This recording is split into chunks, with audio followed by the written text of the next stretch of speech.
Hello everyone, welcome to a channel MP board English medium. So guys, हम हमारे physics के important question की series को आगे बढ़ाने वाले हैं आज की इस वीडियो में।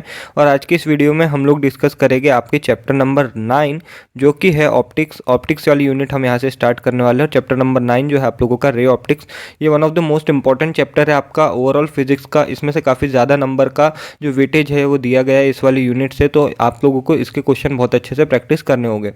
आपका एक कि भैया चैप्टर नंबर 8 का क्या हुआ, जैसे कि मैंने आपको बार बार वीडियोस में कहा है कि हम ऑब्जेक्टिव्स को आखिरी में डिस्कस करेंगे। तो जो आप लोगों का चैप्टर नंबर 8 था, इलेक्ट्रोमैग्नेटिक वेव्स या फिर ईएम वेव्स जिसे आप कहते हैं, उससे ब्लूप्रिंट के अकॉर्डिंग 4 नंबर के 4 ऑब्जेक्टिव आने वाले हैं। तो ऑब्जेक्टिव क्वेश्चंस मैंने आप लोगों से कहा है कि इंपॉर्टेंट क्वेश्चन की सीरीज़ हो जाने के बाद हम लोग अच्छे तरीके से ऑब्जेक्ट्स को प्रैक्टिस करेंगे। इस वाली वीडियो में हम ऑप्टिक्स वाली यूनिट को स्टार्ट करेंगे। रे ऑप्टिक्स चैप्टर नंबर 9 पहले डिस्कस करेंगे।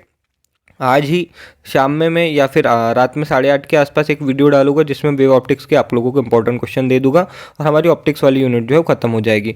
आप लोगों का जिस साथ जैसे मैंने टाइम टेबल देखा तो उसी के अकॉर्डिंग मैं भी अपना जो सिलेबस है, मेरी भी जो स्पीड है उसको बूस्टअप करने की कोशिश कर रहा हूँ और जल्दी से जल्दी आप लोगों के पास कंटेंट लाने की कोशिश कर रहा हूँ। तो आप लोगों की जिम्मेदारी बनती है कि इन वीडियोज़ को ज़्यादा से ज़्यादा शेयर कीजिए और मेरा एफर्ट आप लोगों को पसंद आता है तो प्लीज़ वीडियो को लाइक कीजिएगा। और रही बात मेरी स्टडी मटेरियल की, तो वो उस पर भी काम स्टार्ट हो चुका है।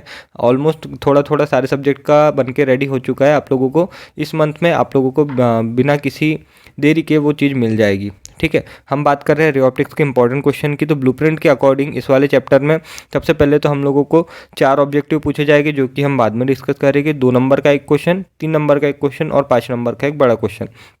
तो उसी बेसिस पे हम लोग यहाँ पे इसको डिस्कस करेंगे। तो सबसे पहले आते हैं 2 नंबर के क्वेश्चन। तो 2 नंबर के क्वेश्चन आपकी स्क्रीन पे ये रहे।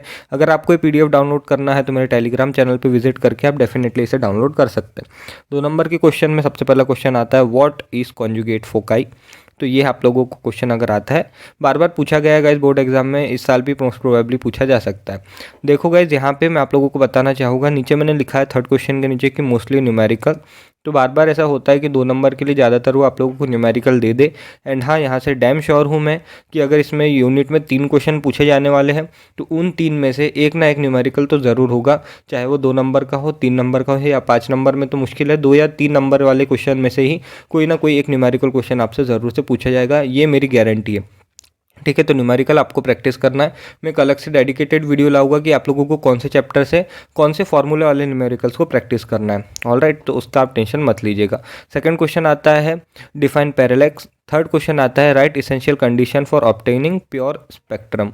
तो ये थे 2 मार्क्स के क्वेश्चन। और इसके अलावा न्यूमेरिकल्स आप लोगों को परीक्षा बोर्ड अगर आप लोगों के पास होगी तो प्रैक्टिस करना है। कौन से वाले प्रैक्टिस करना है मैं आपको अपकमिंग वीडियोज़ में बता दूंगा। 3 नंबर के क्वेश्चन जो इस चैप्टर से पूछे जा सकते हैं वो है ये। फर्स्ट क्वेश्चन आता है, व्हाट इज रिफ्लेक्शन। ठीक है, आप लोगों से पूछा जा रहा है what is reflection, right the laws of reflection. तो आप लोगों को पूछा जा रहा है कि क्या होता है रिफ्लेक्शन और आप लोगों को रिफ्लेक्शन के लॉस पूछे जा रहे हैं। दूसरा क्वेश्चन, डिफाइन द फॉलोइंग। पहला optical centre, second conjugate foci जो हमारे दूसरे नंबर 2 मार्क्स के क्वेश्चन में भी पूछा गया था।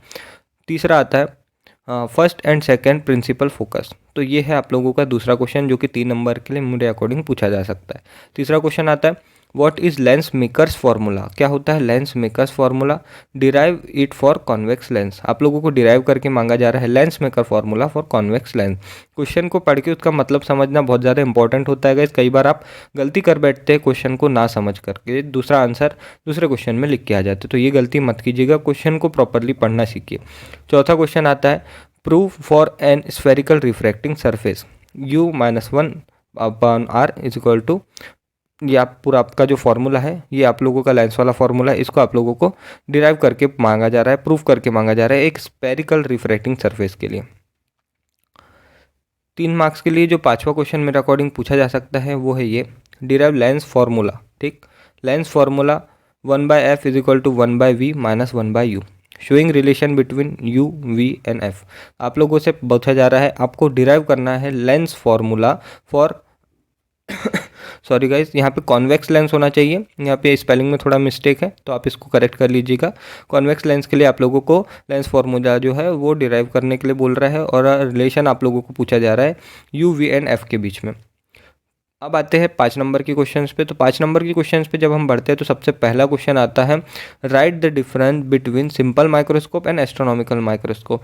आपको माइक्रोस्कोप और टेलीस्कोप इतने अच्छे से रटा हुआ होना चाहिए कि इसमें से क्वेश्चन बनने की 99% चांसेस बनते हैं। बहुत ही रेयरली हुआ है गाइज, हर साल में से जब जब ये चैप्टर पूछा गया, बहुत रेयरली 1-2 साल को अगर छोड़ दिया जाए तभी क्वेश्चन नहीं पूछे गए, वरना हर साल ये क्वेश्चन देखने के लिए मिलते हैं।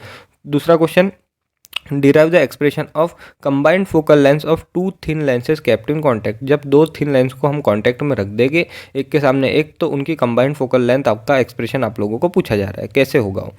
तीसरा, टेलीस्कोप एंड माइक्रोस्कोप। यहाँ पे देखो टेलीस्कोप और माइक्रोस्कोप ऐसा तो क्वेश्चन नहीं आता, मैंने आप लोगों को तीसरा क्वेश्चन बस मेंशन किया है कि टेलीस्कोप और माइक्रोस्कोप पे पूछा जा सकता है। इसके अंदर भी आप लोगों को सिंपल माइक्रोस्कोप पढ़ना है, दूसरा कंपाउंड माइक्रोस्कोप पढ़ना है, तीसरा टेरेस्ट्रियल टेलीस्कोप जिसको हम गिलियन टेलीस्कोप भी कहते हैं ये पढ़ना है, और चौथा आता है एस्ट्रोनॉमिकल टेलीस्कोप। इन चारों को आप लोगों को बोल सकता है कि रे डायग्राम से समझाइए, ठीक है, फिर उसके बाद इसका मैग्नीफिकेशन पावर बताइए। ये सब भी बहुत बड़ा क्वेश्चन है, 5 नंबर के लिए बनता है, तो इनको आपको छोड़ना ही नहीं है। ये चारों क्वेश्चन, ये चारों जो 2 माइक्रोस्कोप और 2 टेलीस्कोप आपको बिल्कुल रटे हुए होना चाहिए। अगर आप लोगों में देखो, मेरे टाइम तो सच बताऊँ मैंने चारों रट करके गया था, क्योंकि समझना मेरे बस की बात नहीं था, मैं बायो वाला स्टूडेंट था, समझना मेरे बस की बात नहीं था, समझ में कुछ आ नहीं रहा था, तो चारों को मैंने इतने बार लिखा कि सब कुछ प्रैक्टिस हो गया, रट के गया था। पर अनफॉर्चुनेटली हमारे टाइम में एग्जाम में नहीं आया था, पर उससे पहले मैंने जितना भी देखा था ऑलमोस्ट हर साल क्वेश्चन पूछा गया है। तो ये आप लोगों को टेलीस्कोप और माइक्रोस्कोप को अच्छी तरीके से पढ़ के रखना है। 5 मार्क्स के लिए जो चौथा क्वेश्चन और आखिरी क्वेश्चन मेरे अकॉर्डिंग बन सकता है वो ये है, establish the expression for finding the refractive index of material of prism. तो प्रिज्म से रिलेटेड भी क्वेश्चन पूछा जाता है बार बार, हो सकता है इस साल आप लोगों के एग्जाम में भी आप लोगों को देखने मिले। तो ये थे इस वाले चैप्टर के इंपॉर्टेंट क्वेश्चन। वंस अगेन आप लोगों को बोल रहा हूँ गाइस, न्यूमेरिकल और माइक्रोस्कोप और टेलीस्कोप एकदम रटा हुआ होना चाहिए आप लोगों को, स्पेशली वो 2 माइक्रोस्कोप 2 टेलीस्कोप, बहुत ज़्यादा चांस बनते हैं कि आप लोगों के एग्जाम में आप लोगों को देखने मिले। अगर आप लोगों को कोई डाउट है तो प्लीज़ वीडियो के सेक्शन में कमेंट कीजिएगा। अगर आप लोगों को वीडियो पसंद आया तो लाइक कीजिएगा, एंड आज रात में ही आप लोगों को वे ऑप्टिक्स के भी इंपॉर्टेंट क्वेश्चन मिल जाएंगे, तो stay tuned for that. Thank you for watching this video. मिलते हैं आप सभी से नेक्स्ट वीडियो में।